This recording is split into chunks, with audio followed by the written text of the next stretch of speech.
the Jazz Age, the Roaring Twenties, the East Coast, the American Dream. Is that dream meant for everyone? This is Mic Drop Diaries, tales that talk back, and the eyes that watched it all. Nick Carraway. It's a strange thing to revisit The Great Gatsby.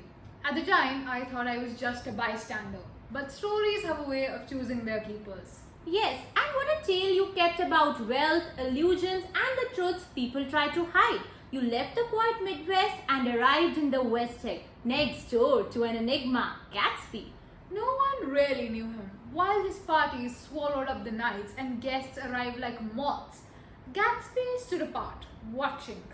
His parties were a bay of sorts, but did he invite you? Yes, I actually got a formal invitation, and not just to the party, but to the real story as well.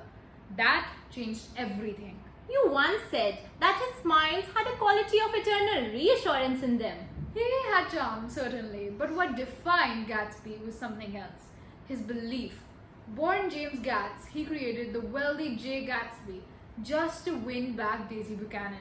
Ah, Daisy. Golden, elegant, but already married to someone else. But to Gatsby, she was a symbol more than a woman. Yes, she was married to Tom Buchanan, in fact, owed money.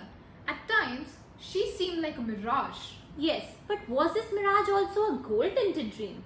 That's the tragedy of it all, I suppose. He put her on a pedestal, but when Martha Wilson was killed by a car Gatsby owned but Daisy was driving, she just vanished into her wealth. And that's where we enter the ashes, the place that might hold the real truth of the story. Yes, the Valley of Ashes, it's the wasteland where Martin lived and passed away.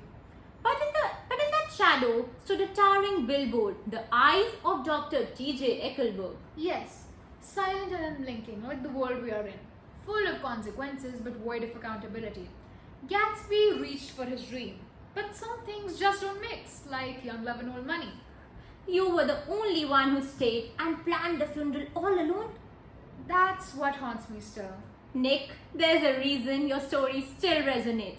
Because Gatsby's dream was not just his or about love, but the American dream in its most seductive and dangerous form. The dream was always broken. It's still out there, yes. But the game has rules that most people will never get to read. Nick Carraway, a man who watched one dream rise and fall and lived to tell it. You remind us that behind every glittering story is a shadow. It's a strange thing to be out of that shadow for the first time, but thank you. This has been Mic Drop Diaries, tales that talk back.